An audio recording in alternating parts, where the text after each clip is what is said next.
আসসালামু আলাইকুম। এই মুহূর্তে আছি খুলনা ডিসি অফিসের কার্যালয়।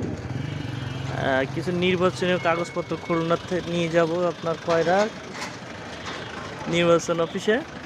আপনারা দেখতে থাকুন। এটা হচ্ছে খুলনা জেলা প্রশাসক কার্যালয়, কোর্টের সামনে থেকে। এখন এই সংবাদ প্রচার করা হবে একটু পরেই, ঠিক আছে?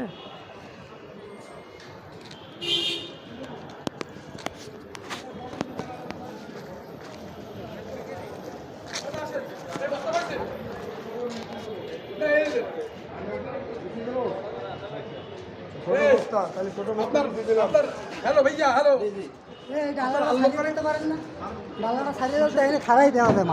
তো শাড়ি দেবো। আসতে পারেন পুলিশের কাছে ডাক দিন। আপনি ভিতরে গেলে পুলিশ লোক খারাপ না, আমি নিয়ে আসলে মিসিং হয়ে গেল। ভালো থাকবে।